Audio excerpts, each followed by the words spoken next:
জনজাতিকৰণৰ দাবীৰে মুখ্যমন্ত্ৰীলৈ স্মাৰক পত্ৰ প্ৰেৰণ সদৌ অসম চুতীয়া জাতি সন্মিলন জোনাই জিলা কমিটিয়ে জনজাতিকৰণ প্ৰদানৰ দাবীত স্মাৰক পত্ৰ প্ৰেৰণ কৰে জানিব পৰা মতে দীৰ্ঘদিনৰ পৰা চলি অহা জনজাতিকৰণ প্ৰদানৰ দাবীক গুৰুত্ব নিদিয়াৰ অভিযোগ তুলি জোনাই সমজিলা আয়ুক্তৰ জৰিয়তে জনজাতিকৰণ প্ৰদানৰ দাবীত মুখ্যমন্ত্ৰীলৈ প্ৰেৰণ কৰে স্মাৰক পত্ৰ আমি পুনৰ জনাইছো সদৌ অসম চুতীয়া জাতি সন্মিলন জোনাই জিলা কমিটিয়ে জনজাতিকৰণ প্ৰদানৰ দাবীত স্মাৰক পত্ৰ প্ৰেৰণ কৰে জানিব পৰা মতে দীৰ্ঘদিনৰ পৰা চলি অহা জনজাতিকৰণ প্ৰদানৰ দাবী গুৰুত্ব নিদিয়াৰ অভিযোগ তুলি জোনাই সমজিলা আয়ুক্তৰ জৰিয়তে জনজাতিকৰণ প্ৰদানৰ দাবীত মুখ্যমন্ত্ৰীলৈ প্ৰেৰণ কৰে স্মাৰক পত্ৰ সদৌ চুতীয়া জাতি সন্মিলন অসমৰ জোনাই জিলা সমিতিৰ হৈ অসমৰ মাননীয় মুখ্যমন্ত্ৰী মহোদয়লৈ জনজাতিকৰণৰ মুখ্য উদ্দেশ্যলৈ আমি স্মাৰক পত্ৰ প্ৰদান কৰিবৰ বাবে আহিছোঁ নিৰবিচ্ছিন্নভাৱে 1979 চনৰ পৰাই চুতীয়াসকলে জনজাতিৰ স্বীকৃতিৰ বাবে কৰি যি নিৰবিচ্ছিন্ন সংগ্ৰাম সেই সংগ্ৰামখনক সন্মানীয় মুখ্যমন্ত্ৰী মহোদয়ে মান্যতা প্ৰদান কৰিবৰ বাবে আমি তেখেতক এখন স্মাৰক পত্ৰ দিব বিচাৰিছোঁ যিহেতু গোটেই বিষয়টো ইতিমধ্যে 1985 চনৰ লোকাৰ কমিটিৰ জনজাতি মৰ্যাদাৰ বাবে নিৰ্ধাৰণ কৰা যিকেইটা বৈশিষ্ট্য আছে সেই বৈশিষ্ট্যসমূহ চুতীয়া জনগোষ্ঠীৰ গাত আছে বুলি আমি অনুভৱ কৰোঁ আৰু 2014 চনৰ হিকিকি পাণ্ডা নেতৃত্বাধীন টাস্ক ফ'ৰ্চে ভাৰতৰ নতুনকৈ জনজাতিৰ স্বীকৃতিৰ বাবে যিখিনি বৈশিষ্ট্য ৰাখিছে সেই বৈশিষ্ট্যখিনি চুতীয়াসকলৰ আৰ্থ সামাজিক শৈক্ষিকভাৱে অতি পিছপৰা জনজাতিৰ স্বীকৃতি দিব লাগে বুলি আমি অনুভৱ কৰোঁ এইখিনিতে অন্যান্য নেতৃস্থানীয় জনগোষ্ঠীয় সমূহে আমাৰ চুতীয়া জনগোষ্ঠীক ইতিমধ্যে 1981 চনতেই সদৌ অসম ট্ৰাইবেল সংঘই আমাক চুতীয়া জনগোষ্ঠীক সহানুভূতিশীলভাৱে তেখেতসকলে স্বীকৃতি প্ৰদান কৰিছিল যদিও পৰৱৰ্তী সময়ত তেখেতসকলৰ ভাষ্য কিছু সলনি হৈছে আমি অনুভৱ কৰিম যে এইখন তেখেতসকলে দিয়া প্ৰদান কৰা আমাৰ স্বীকৃতি আছিল সেয়েহে আমি সকলোকে অনুৰোধ জনাইছোঁ জনগোষ্ঠীয় দল সংগঠনসমূহক আমি অনুৰোধ জনাইছোঁ যাতে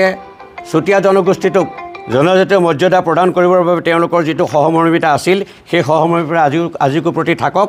সেই কথা আমি অনুভৱ কৰি তেখেতসকলক আমি বিনম্ৰতাৰে অনুৰোধ জনাইছোঁ আৰু লগতে চুতীয়া জনগোষ্ঠীটো কি কাৰণে জনজাতীয় পোৱাৰ বৈশিষ্ট্য আছে বুলি আমি ক'ব খোজোঁ যে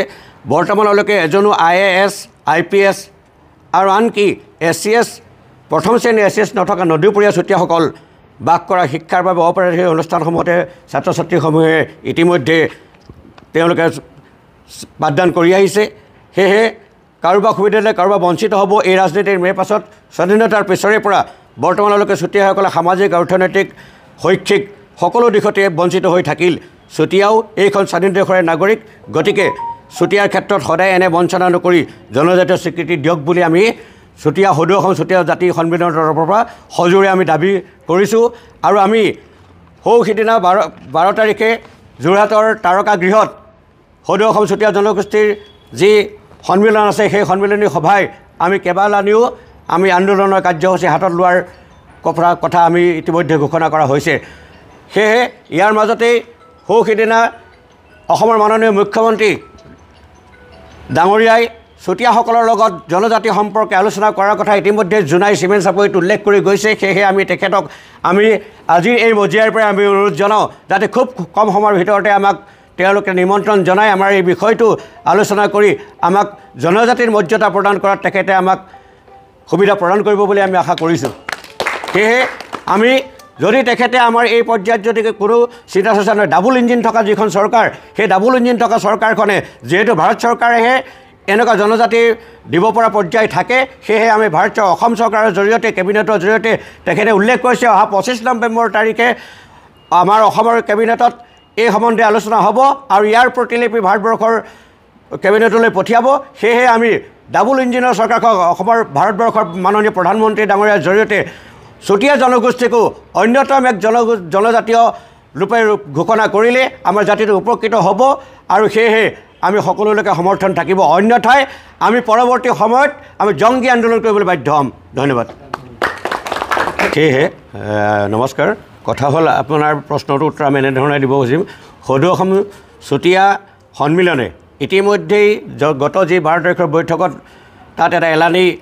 আন্দোলনৰ কাৰ্যসূচী লৈছে আৰু প্ৰতিখন জিলাত আজি স্মাৰকপত্ৰ সমজিলা আয়ুক্তৰ জৰিয়তে জিলা আৰু সমজিলা আয়ুক্তসকলৰ জৰিয়তে অসমৰ মাননীয় মুখ্যমন্ত্ৰীলৈ এই স্মাৰকপত্ৰ প্ৰদান কৰিব আৰু স্মাৰকপত্ৰ প্ৰদান কৰাৰ পাছত মাননীয় মুখ্যমন্ত্ৰী মহোদয়ৰ লগত আমাৰ আলোচনা বহিব